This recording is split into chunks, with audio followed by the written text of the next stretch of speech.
A top story out of the state for you here. At the Capitol in Helena last night, Governor Steve Bullock delivered his final State of the State address to a packed house and chamber and a statewide TV radio audience. In his 45-minute speech, the two-term governor declared the condition of Montana to be stronger than ever, but told lawmakers there's still work to be done. MTN's chief political reporter Mike Dennison was there and has our report. Governor Bullock talked up the economic successes of Montana under his leadership and then got down to business, touting his major initiatives on education, healthcare, and infrastructure. He noted his administration has made record investments in education and said it's time for lawmakers to step up again. Let's provide kids and families in rural and urban areas access to high-quality, voluntary, affordable options. The future leaders of our state deserve no less. And let's not stop there. Let's once again freeze in-state college tuition and prevent what is effectively a tax increase on 28,000 Montana students and their families. Majority Republicans in the audience didn't clap much for those proposals or for very much of anything. But some in the GOP are working on their own preschool proposal, which we'll see later this session. On infrastructure, the governor noted that Montana is out of the mainstream by failing for 6 years to pass a large bonded package of building projects. We're out of step with the rest of the country. So I ask you to break that logjam. This session, let's deliver infrastructure for now and for the future generations that need it. But he saved his strongest pitch for perhaps the biggest issue before the session, extending Medicaid expansion, the $600 million a year program that provides health coverage to 95,000 low-income adults in Montana.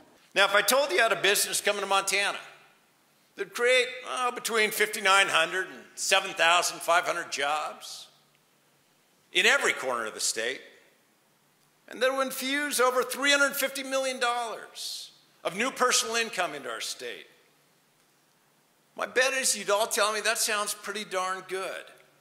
Well, that's exactly what Medicaid expansion has done for the state of Montana. Here too, however, Republican lawmakers are working up their own plan with work requirements that Bullock spoke out against Thursday night. Finally, the governor warned lawmakers not to send him a budget like 2 years ago, without a $300 million surplus or with contingency cuts. And don't send me a budget where I'll have to make the cuts due to the failure of this legislature to leave money in the bank. Because if you do, I'll send it back. In no uncertain terms, we know what the governor wants from Montana. The question now is, how will he get it? Or will he get it? At the Capitol, Mike Dennison, MTN News. By the way, the legislature gets back to work today. We'll meet for another 3 months. We'll continue to follow. And Republicans in the legislature laid out a different set of priorities for the session last night. MTN's Jonathan Ambarian was there and has the response to their State of the State. Senate President Scott Sales of Bozeman said Republicans agree with the governor that Montana's economy is doing well, but he said they have a different vision of how the state should move forward. Sales said he's concerned about the share of federal money in the state's budget. He called for more emphasis on developing natural resources like timber and coal. And with the technology and the laws that we currently have in place, we can do this in an environmentally friendly fashion that doesn't degrade the great outdoors that we all cherish. And while Sales didn't directly address Governor Bullock's request to extend Medicaid expansion, he tied the health care issue back to economic growth. The best health care program that anybody can have is a good job so they can buy their own health care.